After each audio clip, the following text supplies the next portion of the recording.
لا إله إلا الله محمد رسول الله عليه صلاة الله وآله والأحبة لا إله إلا الله.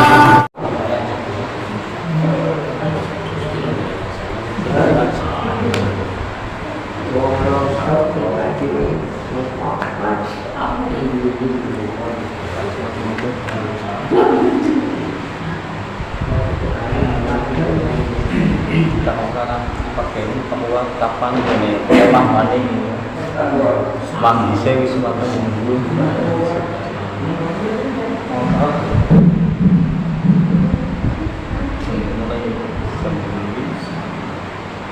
Assalamualaikum warahmatullahi wabarakatuh. Waalaikumsalam. Alhamdulillah nahmaduhu wa nasta'inuhu wa nastaghfiruh wa na'udzu billahi min shururi anfusina wa min sayyi'ati a'malina. May yahdihillahu fala mudilla lahu wa may yudlilhu fala hadiya lahu. Asyhadu an la ilaha illallah wahdahu asyhadu anna Muhammadan abduhu wa rasuluhu la nabiyya wa rasula ba'da. Qala ta'ala fi kitabihil karim ya ayyuhalladzina amanu taqullaha haqqa tuqatih wa la tamutunna illa wa antum muslimun. Ikhwan wa ikhwat fillah rahimani rahmatullah ta'ala sampeyan akhir ta'ala ya semoga senantiasa dirahmati oleh Allah Subhanahu wa taala. Mengawali ujian tentunya kita memuji kepada Allah Subhanahu wa taala karena memberikan semua bentuk segala puji dan pujian dari Allah untuk Allah dan juga kepada Allah Subhanahu wa taala.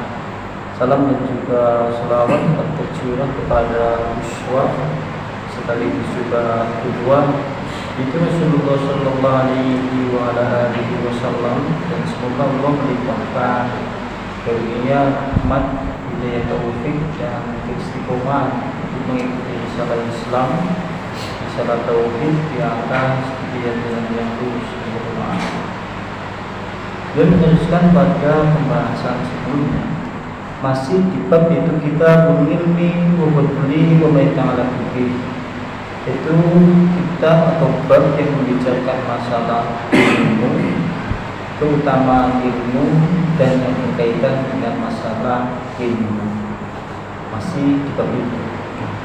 Dan melanjutkan pada pembicaraan di hadis lainnya selain yang di pertemuan sebelumnya. Hadisnya diriwayatkan oleh An Abi Umamah, itu dari Abu Umamah radhiyallahu anhu, kemudian Allah meridhoi pada Abu Umamah. Dzukira li Rasulillah sallallahu alaihi wasallam, yaitu rajulan, disebutkan di hadapan Nabi tentang dua orang laki-laki. Disebutkan di hadapan Nabi tentang dua orang laki-laki.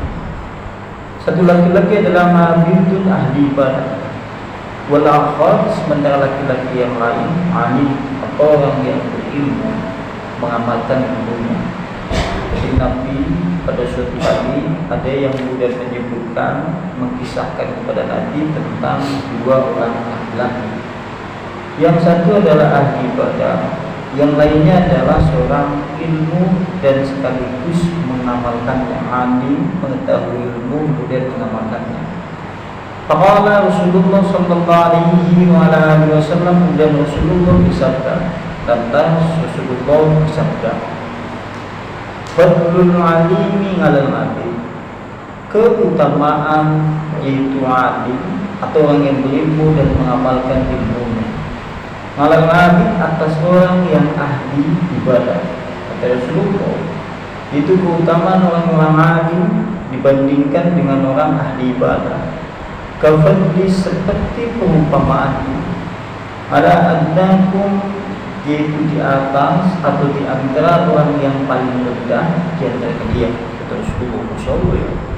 Berarti kata Rasulullah, keutamaan seorang yang alim atas ahli ibadah itu seperti perumpamaan Rasulullah dibandingkan dengan manusia yang lain yang paling mudah.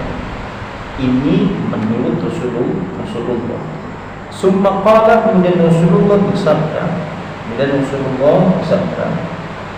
Innallaha wa malaikatahu, sungguhnya Allah Subhanahu wa taala dan malaikat-malaikatnya Allah, wa ahlas samawati wal ardi, dan penduduk langit, penduduk bumi, hatta namlati fi hujriha, sampai-sampai kemudian semut yang ada di dalam lubangnya, wa hatal hud, dan juga ikan paus yang ada di lautan, la yasulluna ala muallimin nasi khairan, senantiasa akan mendoakan atas orang-orang yang mengajarkan kepada manusia kebaikan, atau para tolabul ilmi, atau para penuntut ilmu, atau para kemudian orang-orang alim yang mengamalkan ilmunya.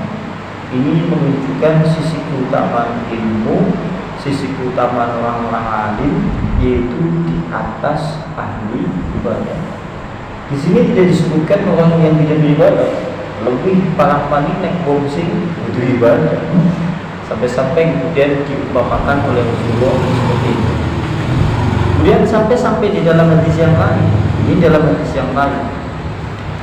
hadis yang lain Rasulullah SAW menyebutkan fadlul alimi, keutamaan yaitu alim yang mengamalkan ilmunya, ala nabid, atas orang yang ahli ibadah, kafadlil qamari, seperti keutamaan bulan, lailatul badri, di tengah, yaitu di bulan purnama. Atau kata Rasulullah SAW, keutamaan alim atas ahli ibadah seperti perumpamaan bulan di malam yang purnama, ala sa'il kawakib, atas semua bintang-bintang yang bercahaya. Sampai Rasulullah mengumpamakan seperti itu. Itu keutamaan orang-orang alim yang mengamalkan ilmunya seperti purnama di malam hari, dibandingkan dengan itu seluruh bintang-bintang yang bercahaya. Wa innal ulama, sungguhnya para ulama, warasatul anbiya, yaitu pewaris nabi-nabi, wa innal anbiya, dan sungguhnya nabi-nabi, lam yurithu, mereka tidak mewariskan dinar wala dirham, dan juga tidak mewariskan dirham. Wa innama warisu, sungguhnya nabi-nabi itu mewariskan ilmu. Faman akhadha bihi, maka barang siapa yang mengambil bagian dari ilmu, maka sungguh dia telah mengambil bagian yang besar. Ini menunjukkan sisi keutamaan para alim, penuntut ilmu, dan keutamaan ilmu sendiri. Sekarang yaitu uswah. Dulu kan telah disinggung di bab sebelumnya terkait masalah hadis yang menunjukkan bahwa siapa saja yang menempuh jalan ilmu dan kemudian bersungguh-sungguh di atasnya, lantas kemudian Allah Subhanahu wa taala memudahkannya jalannya untuk menuju surga.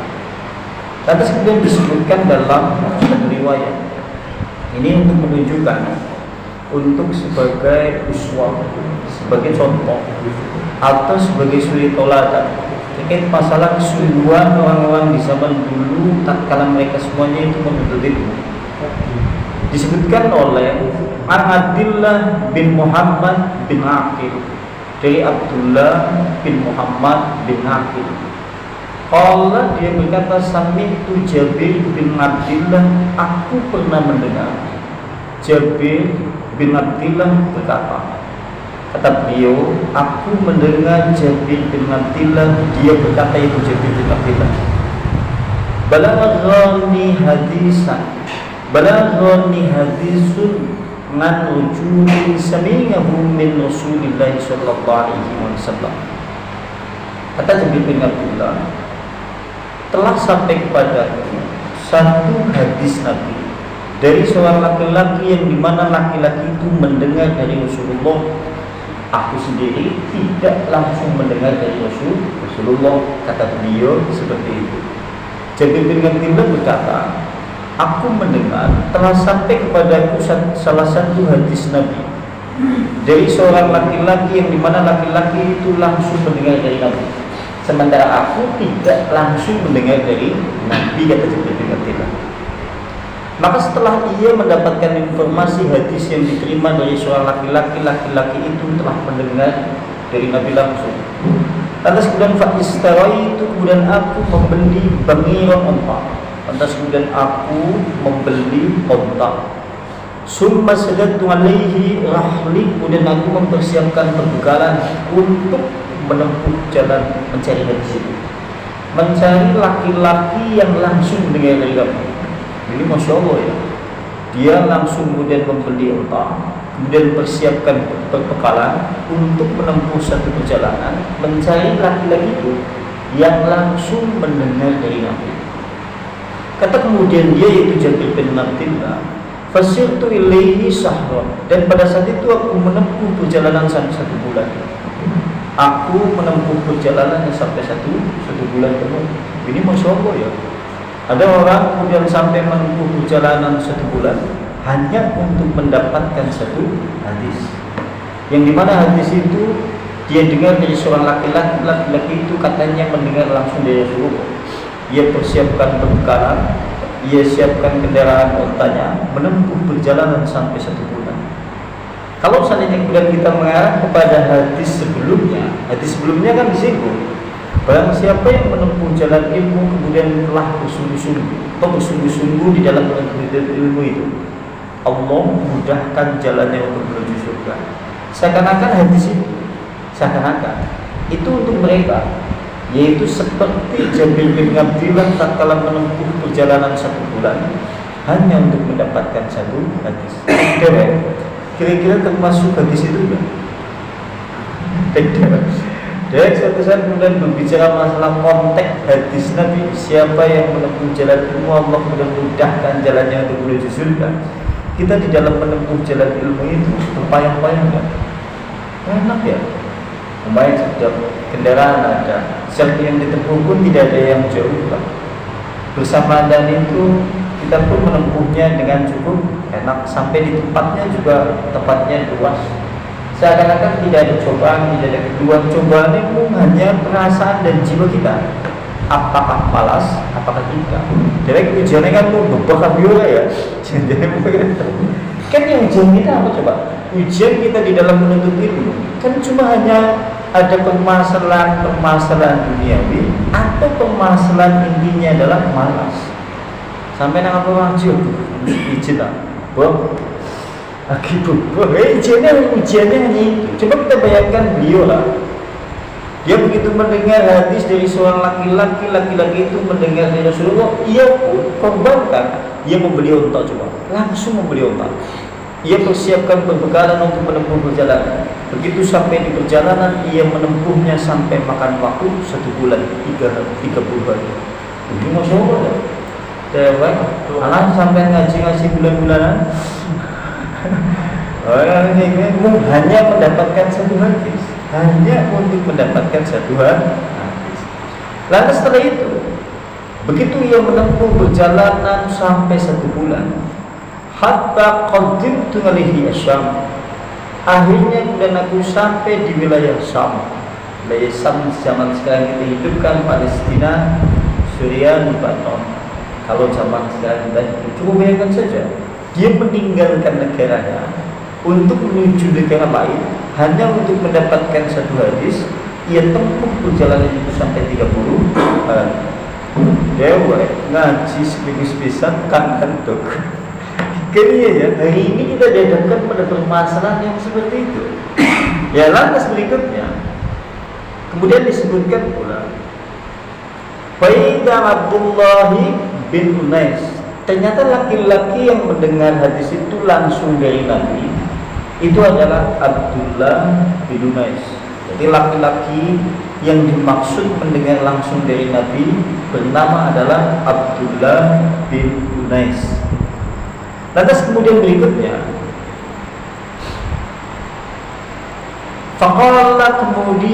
Fakultu kemudian aku berkata, kata kemudian yaitu Jabir bin Abdillah, fakultu lil bawa, begitu aku sampai di rumahnya Abdullah bin Unais, Aku berkata kepada penjaga pintunya, penjaga pintu gerbang, aku berkata kepada dia, kullahu Jabir alal bab, katakanlah kepada tuanmu yaitu Abdullah bin Unais, kalau Jabir bin Abdillah itu menunggu di pintu rumahnya. Lantas kata Jabir bin Abdillah berkata kepada penjaga pintu itu, penjaga pintu, tolonglah katakan kepada tuanmu itu Abdullah bin Unais, kalau sungguhnya Jabir bin Abdillah sekarang hari ini saat ini menunggu di depan pintu. Lantas berikutnya kemudian Faqala, kemudian berkata yaitu Abdullah bin Unais, pemilik rumah itu yang dimaksud Abdullah bin Unais berkata, Ibnu Abdullah, apakah itu adalah betul yaitu Jabir bin Abdillah? Lantas dijawab oleh Jabir bin Abdillah, na'am, ya, aku adalah Jabir bin Abdillah.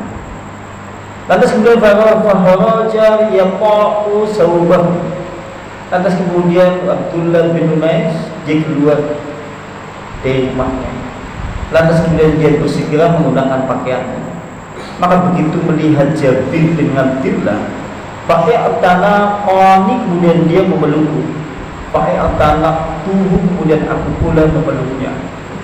Terus yaitu Abdullah bin Unais yaitu Jabir bin Abdillah dipeluk, dibalas kemudian dipeluk oleh Jabir bin Abdillah. Sebagaimana seorang muslim ketika bertemu kan disunahkan untuk bersalaman, kemudian disuruh untuk berpelukan. Lantas berikutnya, fakultu, kemudian aku berkata itu Jabir bin Abdillah, aku Jabir bin Abdillah berkata, hadisan balaghani man ka'annaka sami'tahu min Rasulillah sallallahu alaihi wasallam. Wahai Abdullah bin Unais, ada hadis telah sampai kepadaku. Hadis itu katanya darimu, dan sesungguhnya engkau mendengar langsung dari Rasulullah sallallahu alaihi wasallam. Berarti kemudian Jabir bin Abdillah dia berkata kepada Abdullah bin Unais, ada hadis sampai kepadaku, katanya hadis itu darimu, dan engkau mendengarnya langsung dari Rasulullah sallallahu alaihi wasallam. Lantas berikutnya kata kemudian yaitu Abdullah bin Jubair, hadis itu fil qisas, hadis itu berbicara masalah pembalasan di hari kiamat. Wahai Abdullah bin Unais, hadis itu berisi terkait masalah tentang pembalasan di antara manusia penduduk surga penduduk neraka, yang dimana pembalasan perbuatan manusia dulu di dalam kehidupan dunia yaitu kelak dibalas pada hari kiamat. Fahasitu, aku khawatir antamuta au amuta qabla an asma. Kata Jabir bin Abdillah, aku khawatir aku kemudian nanti terlebih dahulu meninggal, atau kamu terlebih dahulu meninggal sebelum aku kemudian mendengar hadis itu langsung darimu, yang langsung mendengar dari Rasulullah sallallahu alaihi wasallam.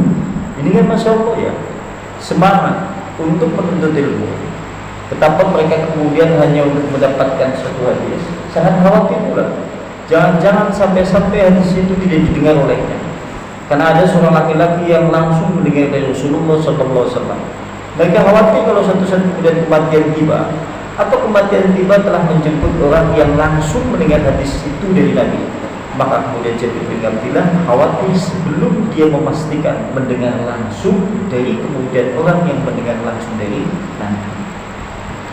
Lantas berikutnya kemudian Qala berkata, yaitu Abdullah bin Unais. Kemudian Abdullah bin Unais dia berkata, sami'tu Rasulullah sallallahu alaihi wasallam yaqul, aku mendengar Rasulullah sallallahu alaihi wasallam bersabda. Kata Abdullah bin Unais, aku mendengar Rasulullah sallallahu alaihi wasallam bersabda, yuhsyarun nas yaumul qiyamah, kelak akan dikumpulkan manusia pada hari kiamat. Al-Qala, atau Abdullah bin Unais berkata, al-nibatu, atau semua hamba Allah kelak akan dikumpulkan pada hari kiamat. Yaitu muratan hurlan buhman, itu dalam keadaan tidak menggunakan pakaian, tidak bersunat, dan dalam keadaan buhman. Kata Abdullah bin Unais seperti itu. Aku mendengar langsung dari Rasulullah bahwasanya Rasulullah bersabda, manusia kelak akan dikumpulkan pada hari kiamat, atau kemudian dia menyebutkan hamba Allah semuanya akan dikumpulkan pada hari kiamat dalam keadaan telanjang kaki, telanjang badan, tidak bersunat sekaligus buhman. Kalimatnya berarti menggunakan buhman, huruf ba, kemudian h gede, kemudian alif, buhman. Lantas kemudian kulna, aku jadi mendengar bila berkata, "Wama buhman? Apa yang dimaksud dengan buhman? Apa yang dimaksud dengan buhman?" Lantas kemudian dijawab oleh Abdullah bin Unais, yang dimaksud dengan buhman adalah laisa ma'ahu syai', tidak membawa apa-apa.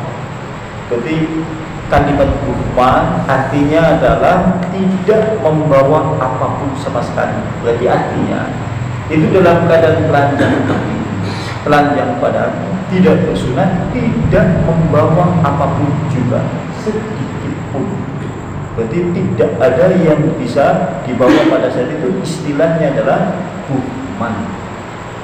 Lantas kemudian kata Abdullah bin Unais, summa yunadihim bisyauti yasma'ahu min qawbin. Kemudian ada penyeru yang dimana suara itu kemudian didengar seakan-akan kemudian suara itu dari jarak dekat.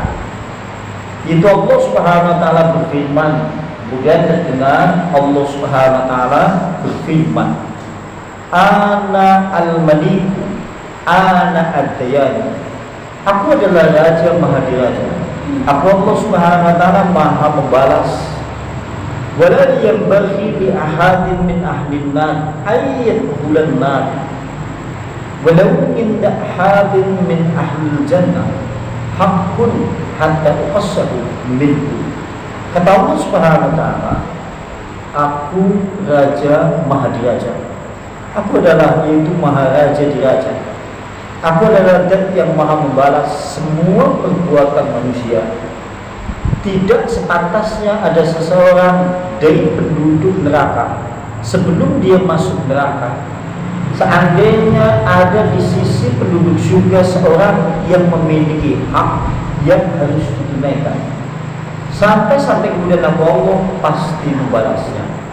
Artinya penduduk neraka tidak akan dimasukkan ke neraka kalau dia memiliki permasalahan dengan ahli surga, kecuali kemudian permasalahan itu selesai oleh Allah dibalas dengan sempurna.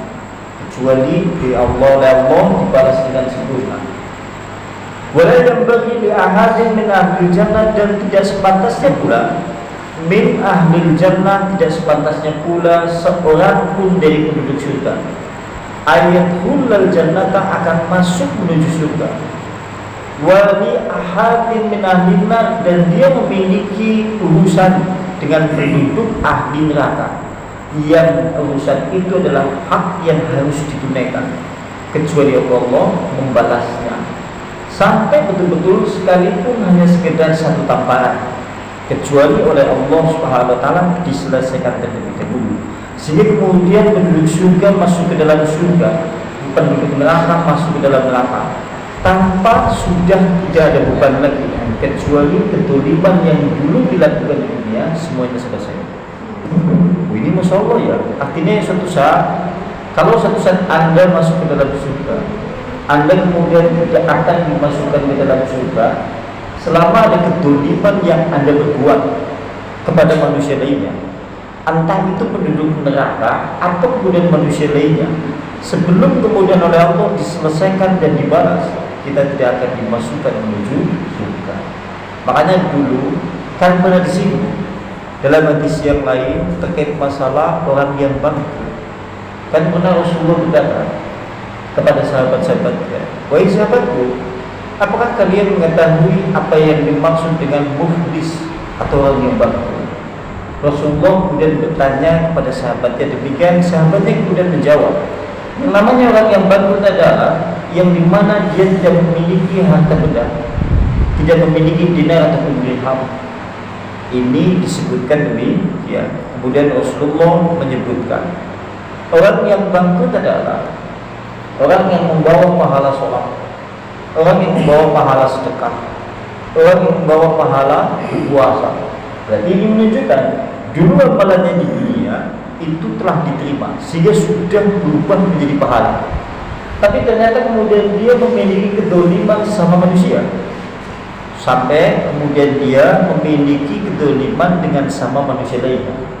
Entah berwujud kemudian tumpahan darah, pukulan, satu tamparan, atau kedoliman lainnya, kecuali oleh Allah Subhanahu Wa Taala diselesaikan.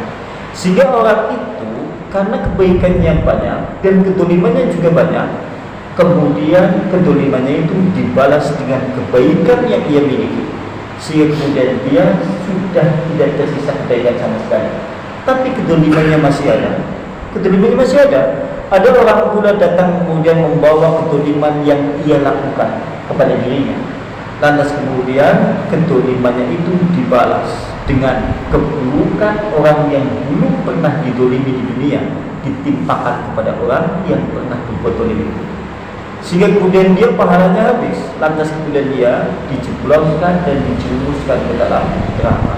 Ki jenengane wong sing muktis. Wong ini kan naudzubillah dan artinya dalam hal terkait permasalahan ini dulu sudah berulang kali disinggung. Karena ketika kita berbicara masalah konteks hadis yang lain, kedoliman kan dibagi menjadi tiga. Kedoliman manusia itu dibagi menjadi tiga. Kata Rasulullah, ad-dulmu salah satu. Kedoliman dibagi menjadi tiga. Satu adalah kedoliman yang tidak diampuni oleh Allah. Berarti satu, kedoliman yang tidak diampuni oleh Allah Subhanahu Wa Taala. Yang kedua, kedoliman yang tidak dibiarkan oleh Allah Subhanahu Wa Taala. Yang ketiga adalah kedoliman yang diampuni oleh Allah Subhanahu Wa Taala. Maka ada pun ad-dulmu la yaghfiruhu Allah Taala, maka ada pun kedoliman yang tidak diampuni oleh Allah Subhanahu Wa Taala adalah syirik. Berarti kalau suatu saat perbuatan syirik dibawa mati, sementara dia mati dalam keadaan membawa dosa syirik, maka syiriknya itu termasuk kedoliman yang paling besar, dan syirik itu tidak diampuni oleh Allah. Berarti kedoliman yang seperti ini yang dimaksud yang tidak diampuni oleh Allah. Yang kedua, kedoliman yang dimana diampuni oleh Allah, ad-dulmu yaghfiruhu Allah Ta'ala, maka ada pun kedoliman yang diampuni oleh Allah Subhanahu Wa Ta'ala adalah itu kedoliman antara hamba dengan Allah langsung, seperti dosa meninggalkan sholat, meninggalkan puasa, atau dosa-dosa yang kaitannya tidak ada dengan hamba lainnya. Maka kedoliman yang seperti ini, jika kemudian hamba itu bertobat, memohon ampun kepada Allah dengan sungguh-sungguh, dan bertobat itu telah diterima oleh Allah, maka kedoliman itu diampuni oleh Allah. Atau dia mati membawa dosa besar dan sifatnya itu kedoliman yang tidak ada kaitannya dengan makhluk dan bukan termasuk syirik, maka kedoliman itu urusan Allah. Jika Allah kemudian balas, maka balas di dalam neraka. Jika kemudian Allah ampuni, maka Allah ampuni. Kising dimaksud kedoliman yang diampuni oleh Allah. Kemudian sementara kedoliman yang tidak dibiarkan oleh Allah adalah yang dimaksud di dalam hadis ini. Penduduk surga tidak akan dibiarkan masuk surga langsung kalau masih ada memiliki kedoliman sama manusia, sekalipun kedoliman yang dimiliki itu berhubungan dengan penduduk neraka, kecuali kedoliman itu diselesaikan semuanya antara penduduk neraka dan penduduk surga, sehingga penduduk surga dan penduduk neraka masuk ke masing-masing tempatnya, mereka sudah tidak ada kaitannya kedoliman yang dulu pernah dilakukan di dunia kecuali telah terselesaikan. Sing dimaksud seperti itu. Sing dimaksud kedoliman yang Allah tidak dibiarkan dan kelak akan diselesaikan tatkala pada hari kiamat. Saya kira kedoliman inilah yang sangat dikhawatirkan oleh kita semuanya. Kan ya, bahwa pada dasarnya kita memiliki banyak hal berkaitan dengan masalah kedoliman sama manusia. Entah itu mencuri hanya sekedar satu jambu, satu mangga, atau mungkin yang lain-lain sifatnya, yang sifatnya itu kedoliman sama manusia, atau berwujud pernah menempel, memukul, menyakiti dengan lisan, kemudian membuat sesuatu yang membuat tetangga, teman, kawan sakit hati, sampai kemudian hari ini belum selesai, kelak tunggu saja, oleh Allah Subhanahu wa taala tidak akan dibiarkan kecuali semuanya itu akan diselesaikan kelak pada hari kiamat. Sehingga maksud di dalam konteks hadis yang yaitu cari oleh Jabir bin Abdillah, hadis terkait masalah pembalasan pada hari kiamat. Kemudian berikutnya, Allah berkata kemudian aku Jabir bin Abdillah. Kemudian kata Jabir bin Abdillah setelah mendengar dari Abdullah bin Unais hadis tersebut, maka kulna kami kemudian berkata itu Abdullah Jabir bin Abdillah, kaifa wa inna innama na'tillah azza wa jalla nuratan hullan muhma. Wala Abdullah bin Unais, bagaimana lantas kemudian kita akan dibalas pada saat itu, padahal kita semuanya datang menuju kepada Allah dalam keadaan telanjang kaki, telanjang badan, tidak membawa apa-apa. Lantas pembalasan perbuatan kedoliman manusia dengan manusia lainnya itu dibalas dengan apa? Oh, kami juga tidak membawa apa-apa. Lantas kemudian dijawab oleh Abdullah bin Unais, bil hasanati wasyiati, kedoliman itu akan dibalas dengan kebaikan dan keburukan yang dimiliki oleh masing-masing manusia. Inilah hadis yang pernah dicari selama 1 bulan oleh Jabir bin Abdillah hanya untuk mendengar hadis itu, yang dimana dia mendengar hadis itu dari seorang laki-laki yang dimaksud adalah Abdullah bin Unais, sehingga dia membeli onta, persiapkan perbekalan, menempuh perjalanan sampai 1 bulan. Begitu dia mendengar langsung dari Abdullah bin Unais, kemudian dia pulang. Setelah mendengar dari Abdullah bin Unais, dia kemudian pulang hanya mendapatkan 1 hadis. Hari ini kita hidup di zaman kita hari ini, Masya Allah, hadis bertebaran di mana-mana. Entah itu di kajian-kajian, di grup-grup WA, dari kawan, dari sahabat, dari teman. Dan bersama dengan itu kita dimudahkan pula untuk mendengar hadis itu. Kita kan mudah ya, artinya setiap hari pun kita bisa mendengarlah hadis, baik di share WA, di story, kemudian teman-teman, kawan-kawan di WA, atau yang lain-lain. Hadis itu cukup banyak bertebaran hari ini, dan kita tidak perlu susah-susah untuk mendapatkan hadis itu. Bersama dengan itu, dengan kemudahan yang seperti itu, tapi jangan kemudian kita lupakan kelalaian manusia ternyata melebihi kelalaian yang menimpa pada orang-orang terdahulu. Dewek mudah kepenta, ini malah akhirnya malah lupa, dan akhirnya kemudian melupakan perjuangan yang seharusnya ditempuh untuk mendapatkan ilmu. Hari ini seperti itu. Hari ini paling besar ngaji seminggu sepisan, semua coba mau jelek zaman dia apa ya nomor kayak dewek. Kalau apa mending ngaji seminggu sepisan dulu, wah suara biji 15. Ini kalau kita berbicara masalah keutamaan mencari ilmu, jangan sampai dengan hidup bermajelis taklim dan kajian itu rutin, tapi ternyata kemudian kita sia-siakan dalam hidup karena kita kemudian datang hanya kemudian yaitu hanya merupakan kemudian menyandarkan badan, kemudian mata terpejam. Begitu terbuka pengajian itu selesai, dan kita lakukan hal itu bertahun-tahun. Bagaimana nanti tatkala kita dihadapkan kepada hadis-hadis Nabi yang berbicara masalah keutamaan ilmu, atau kemudian kita membaca kisah tentang orang-orang terdahulu di dalam mereka mencapai ilmu. Ini maksudnya seperti itu. Dewek bingung sih ya, bingung oleh motivasi awal gak akan bawa mandi gitu. Itu yang maksudnya Pak.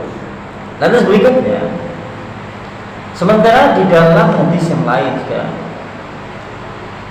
dari Safwan bin Asal radhiyallahu anhu, mudah-mudahan Allah meridai kepada Safwan bin Asal. Anna Nabi, sesungguhnya Nabi bersabda, innal malaikata latadammu ajnihataha litolabil ilmi litolibil ilmi Radiya bima yutlabu. Kata Rasulullah, sesungguhnya malaikat, yaitu malaikat itu meletakkan sayapnya untuk para penuntut ilmu. Karena malaikat-malaikat itu ridho terhadap apa saja yang ia tuntut atau yang ia cari.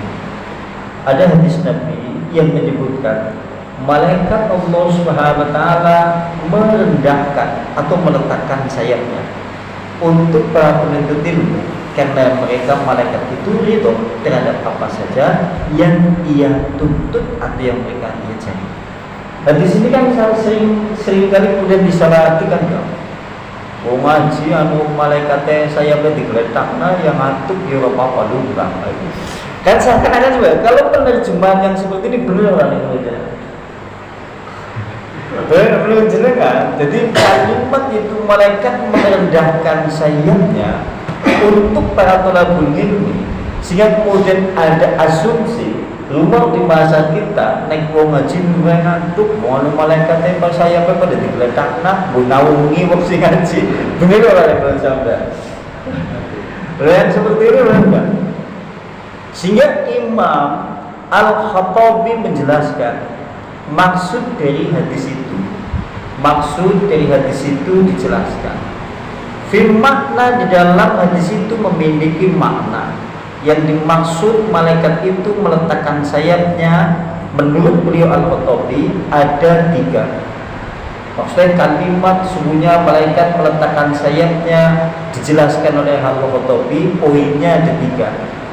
Ahad-duha, yang pertama adalah yaitu basyatul ajnihah, sayapnya dibentangkan. Yang pertama sayapnya dibentangkan.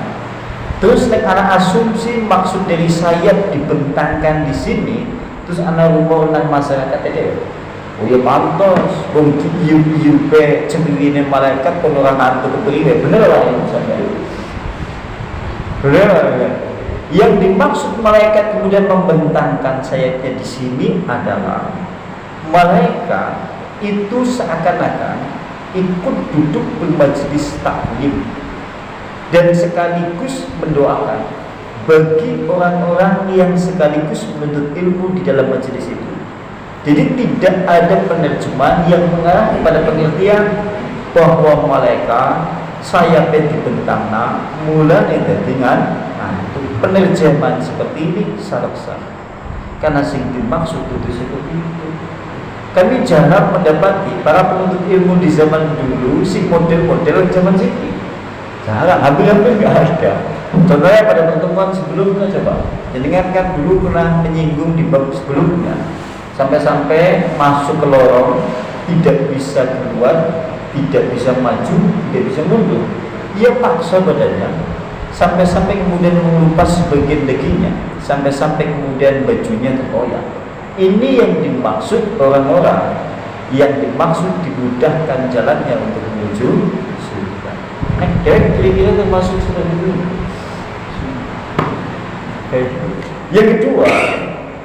Yang kedua adalah at-tawadhu.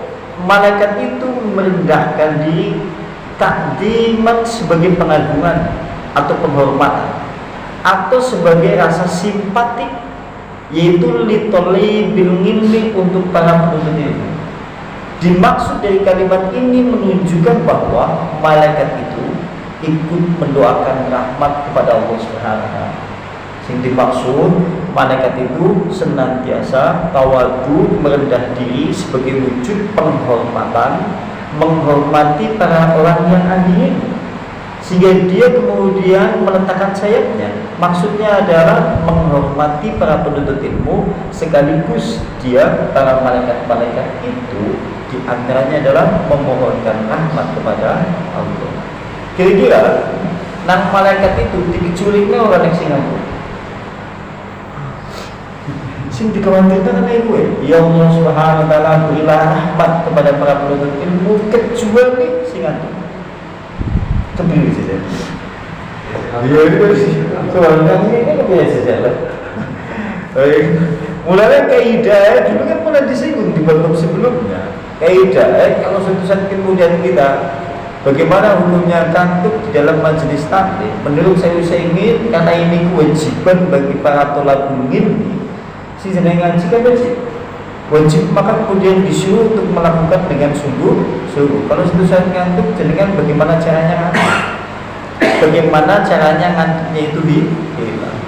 Pergi ke kamar mandi, wudu, cuci muka atau yang lain-lain sebagai wujud kecintaan panjenengan kepada ilmu. Kan sama pada yang kayak jenengan. Coba kita perhatikan saja. Orang yang suka sepak bola, dia mau senang bal-balan.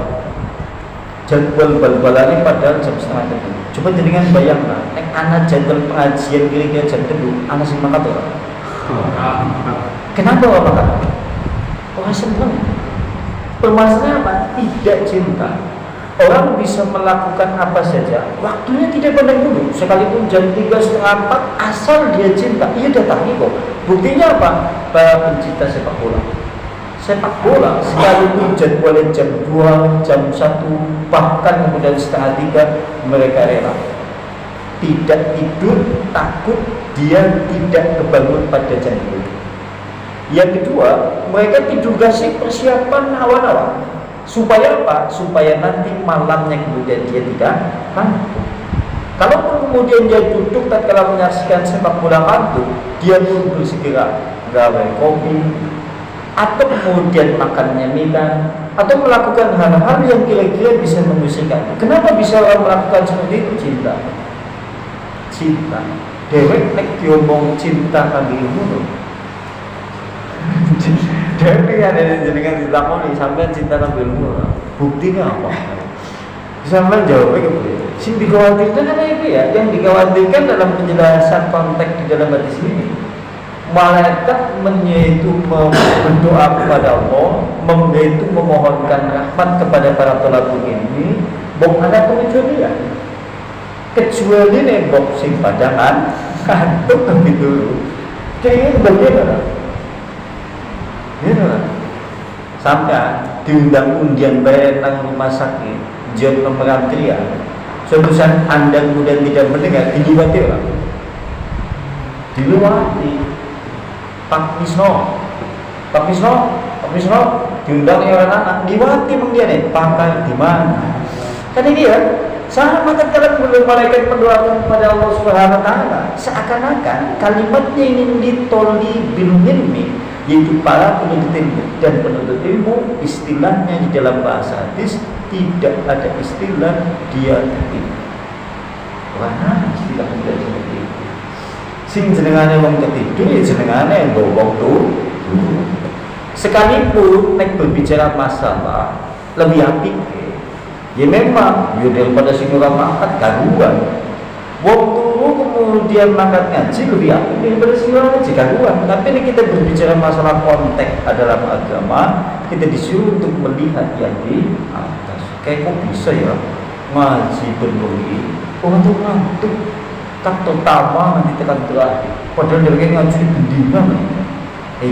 Kisah perlu diri ini, jangan sampai kemudian melihatnya ke bawah. Kalau kemudian konteksnya kemudian sing orang tahu ngaji, bisa diomong. Kita berbicaranya kepada orang-orang yang menuntut ilmu. Mulanya nang kene diomong keutamaan ilmu, keutamaan para penuntut ilmu. Sing orang menuntut ilmu bisa diomong keutamaan. Ini dia.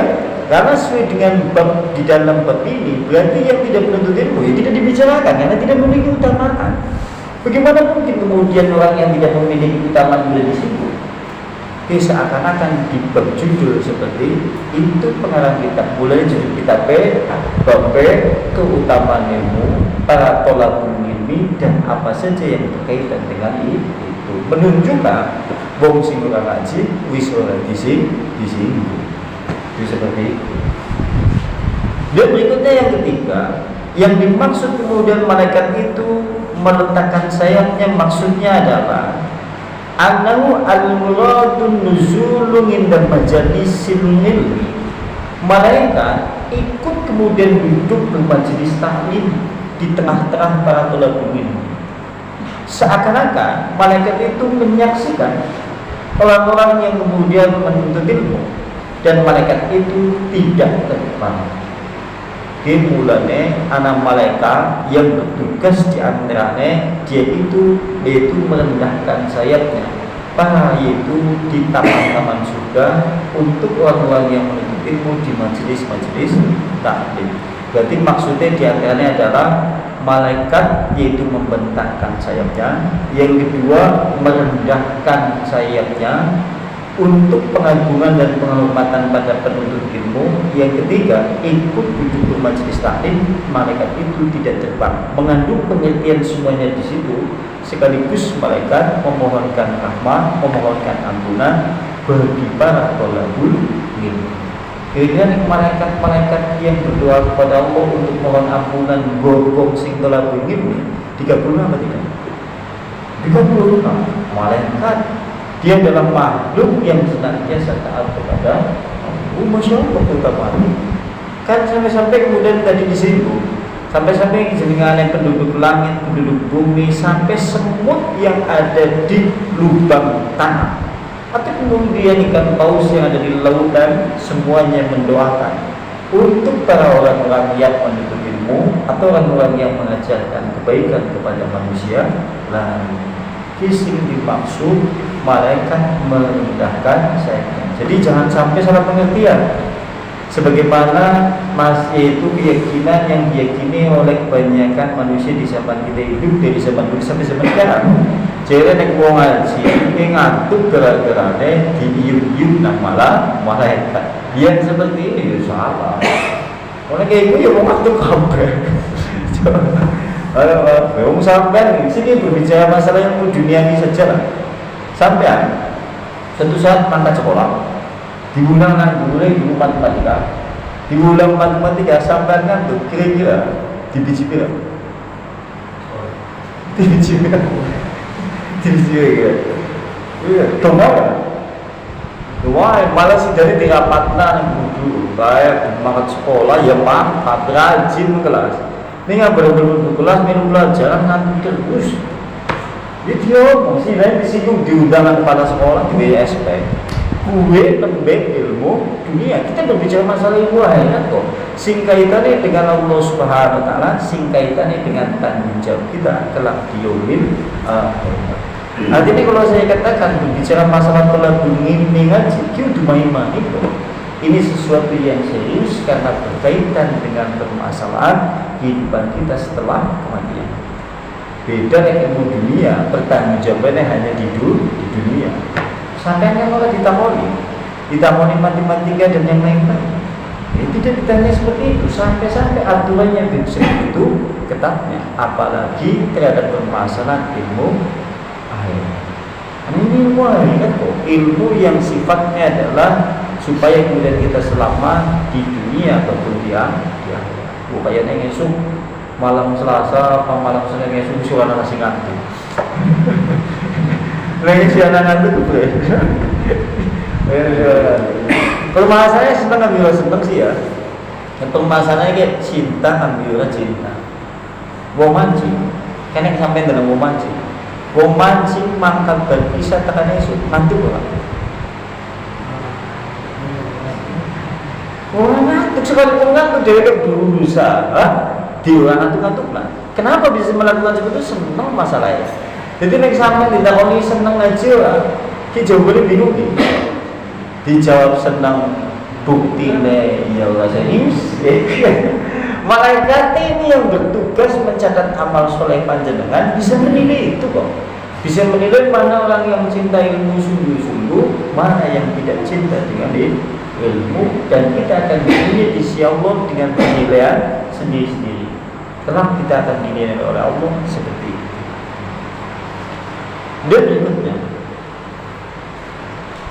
Dan berikutnya disebutkan dari itu Imam Abu Hatim An-Nusi. Anak ulama namanya adalah Imam Abu Hatim An-Nusi. Beliau pernah menempuh yaitu berjalan kaki untuk menuntut ilmu. Ukuran yaitu panjang perjalanannya yaitu 1000 farsakh.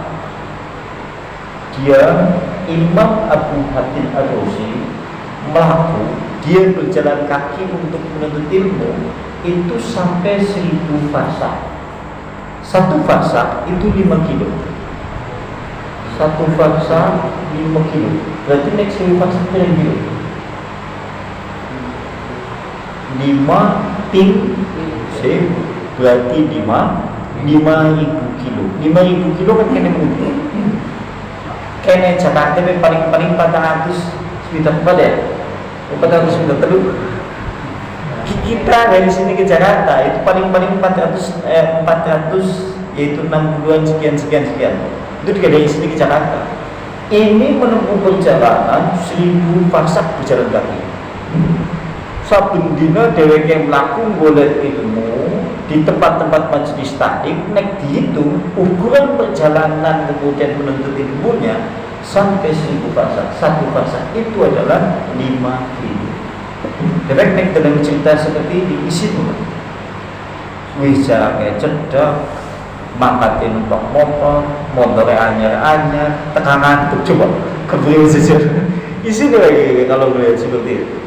Kalau selesai jenengan berbicara masalah mengandalkan ilmu kan ada cara supaya doa itu makbul. Di antaranya adalah kita berdoa kepada Allah dengan menyebutkan amal soleh yang kita banggakan. Kira-kira kalau suatu saat kita berbicara amal soleh ngaji selama ini yang kita banggakan bisa menjadi amalan yang paling kita banggakan tidak? Dan suatu saat berdoa kepada Allah, Kiai mamer ngaji di dewek pantas tidak sebagai amalan andalan yang nanti kita sebutkan sebelum kita berdoa. Kan ada hadis Nabi di dalam kitab yaitu Sholihin, tatkala ada 3 laki-laki yang terjebak di dalam gua, kemudian gua itu tertutup oleh batu yang besar. Batu besar itu kemudian menutup pintu gua sehingga kemudian laki-laki yang ada di dalamnya tidak bisa keluar. Lantas masing-masing 3 laki-laki ini berdoa kepada Allah, yaitu dengan memamerkan amalan soleh yang dia banggakan. Orang pertama adalah dia berdoa kepada Allah, ya Allah subhanahu wa ta'ala, aku memiliki orang tua yang telah tidur, yang telah jompo.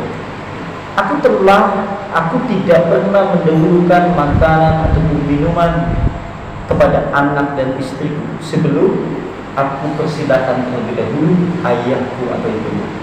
Sampai-sampai pada suatu hari aku mendapati anakku dalam keadaan lapar. Kemudian di atas meja makan terdapat susu, dan aku persembahkan atau berikan susu itu kepada ayahku atau ibuku yang telah tua itu. Padahal anakku itu kemudian merengek-rengek, menangis karena lapar, sambil memegang gamis bagian bawah dari istri. Amalan soleh sing pantes dibanggakan. Dan dewek kalau suatu saat kemudian berdoa kepada Allah, ya Allah subhanahu wa ta'ala, aku pernah bermajelis taklim seperti ini, kira-kira bisa berdiandalkan apa? Berdoa. Apakah mungkin jenengan? Kira-kira ngisi-ngisi coba. Sing jenengan kita memamerkan sesuatu yang menjadi andalan kan berarti amalan manusia. Ya Allah subhanahu wa ta'ala, aku mengaji setiap malam Senin, jadwalnya jam 8. Saya datang jam 8 lebih 10 menit. Begitu datang kajian mulai 4 jam, saya ngantuk bulan gitu. Itu coba bisa enggak? Kira-kira bisa enggak menjadi andalan ini? Kira-kira Allah subhanahu wa ta'ala doa yang seperti itu didengar enggak?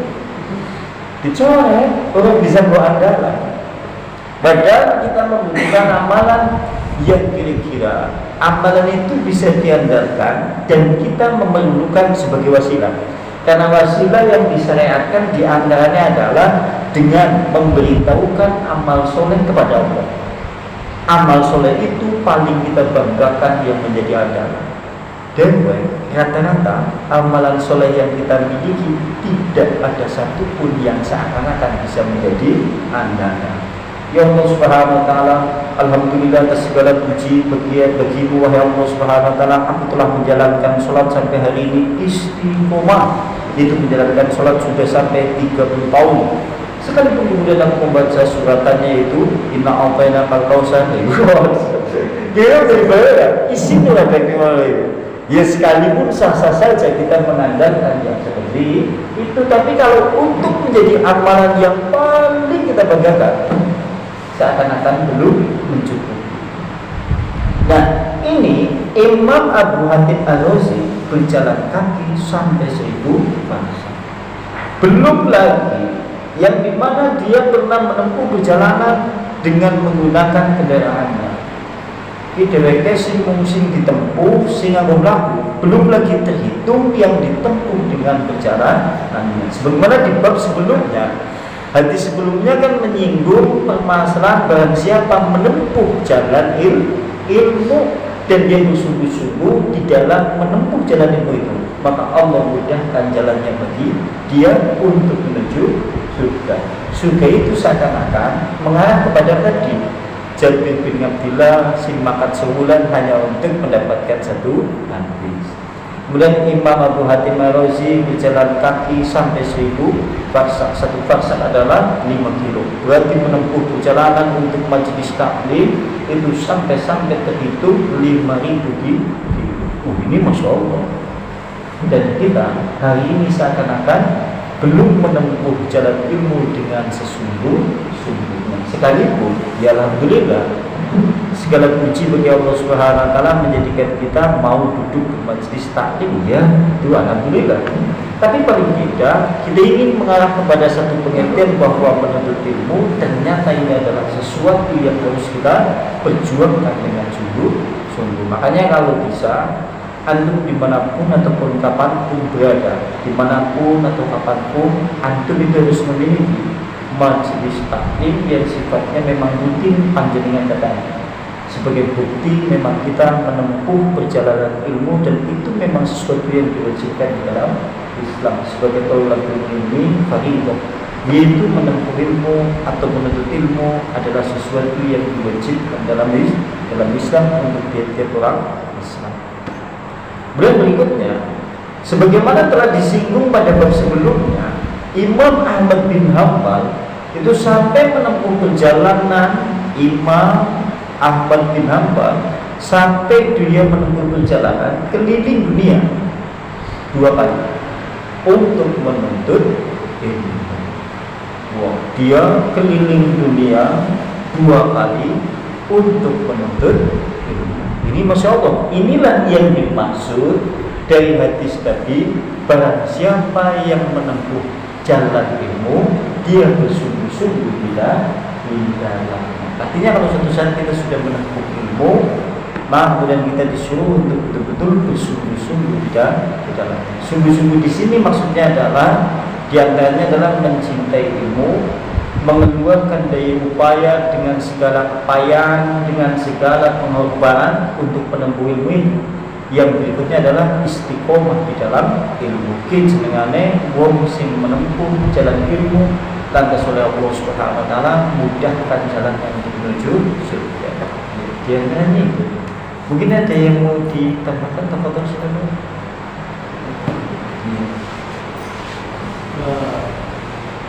Beliau yang sudah disampaikan itu pada zaman waktu itu, seolah itu sudah mengabaikan kebutuhan hidup di dunia, kebutuhannya ya.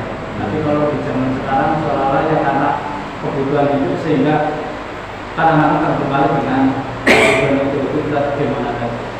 Ya, karena satu memang ya yang jadi satu permasalahan bahwa alam mereka dengan alam kita itu sangat berbeda dalam artian seperti contoh, kalau zaman dulu ini begitu ada pengajian Hasan Basri di masjid, maka semua pasar-pasar, toko-toko, aktivitas manusia dunia tutup total.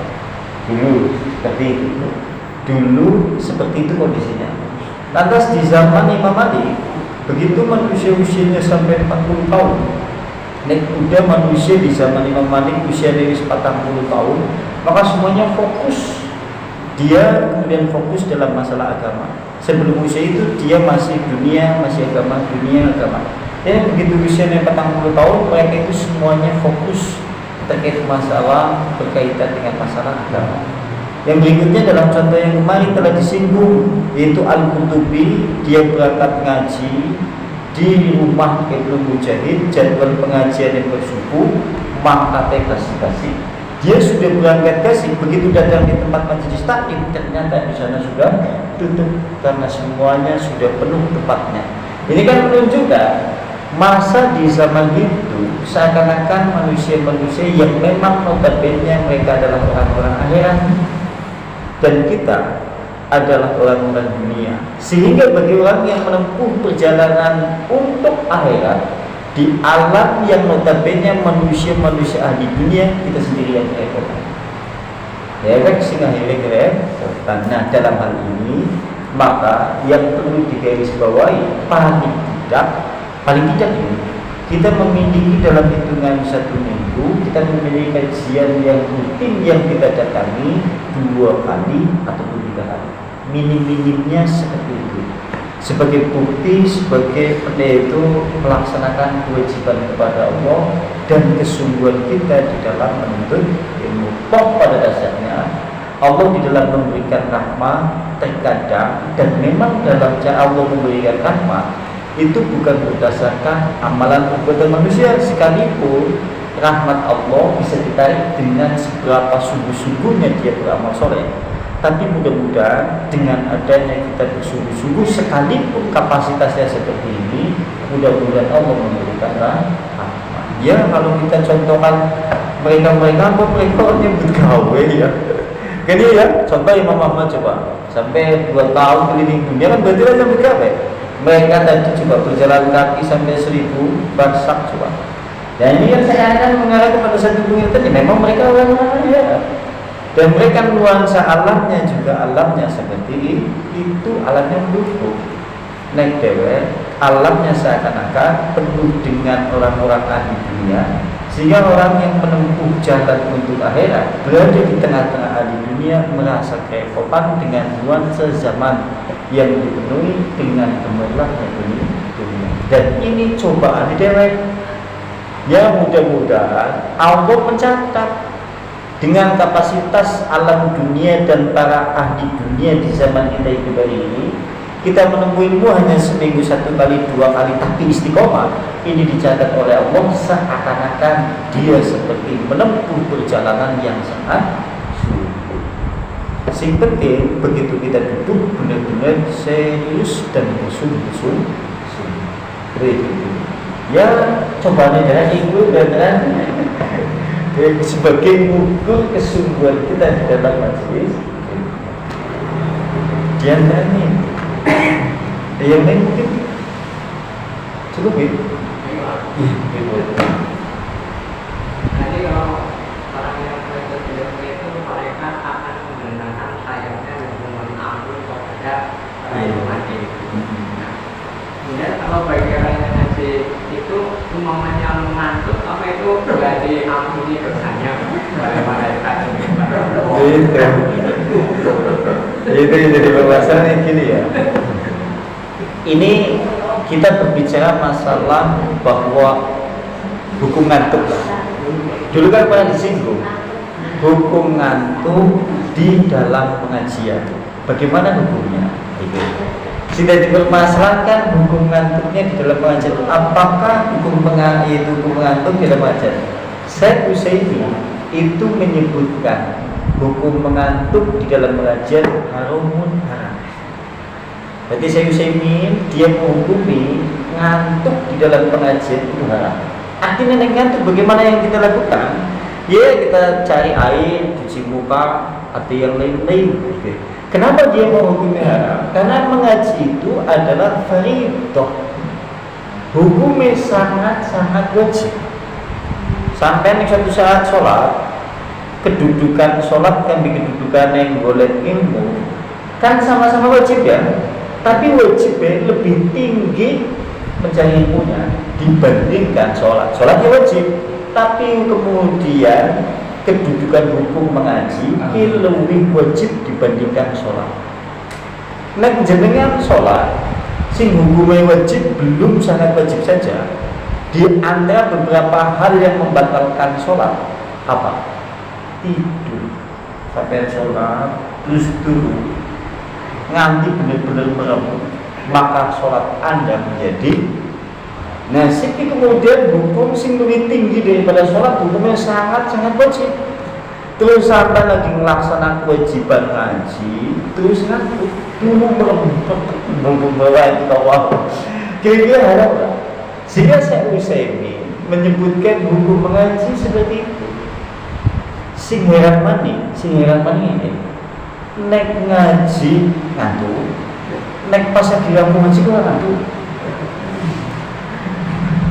Jadi nah, oleh karena itulah malaikat kalimatnya di sini, kalimatnya kan di sini kan kalau dijelaskan di kitab, yastaghfiru, dia malaikat memintakan ampun, dan kemudian malaikat itu memintakan rahmat li tolibil ilmi, bagi orang yang menuntut ilmu.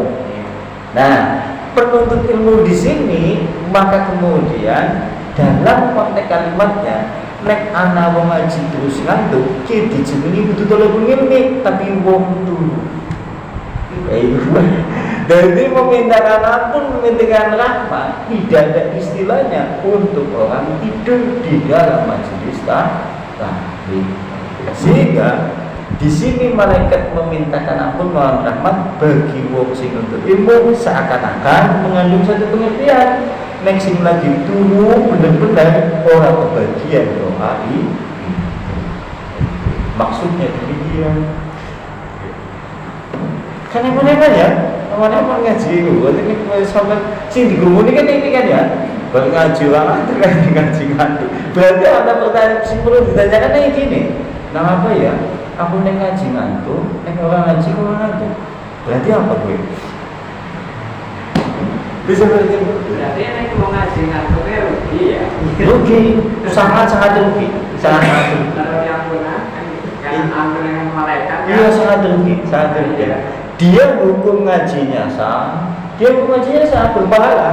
Cuma dikatakan orangnya rugi karena ketika di absen, malaikat yang memintakan ampun, memintakan rahmat, dewe ke orang melu ke absen. Gini kita kono, itu. Ini maksudnya seperti itu. Ya, dewe gugur kewajibannya, dewe kewajibannya sah hukumnya. Itu seperti itu. Besok insya Allah terkait masalah kemampuan para penuntut ilmu di dalam membaca.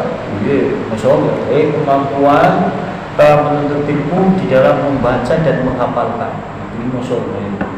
Kemampuan para penuntut ilmu di dalam aplikasi membaca dan kemudian menghafal. Yang nanti insya Allah pada depan itu.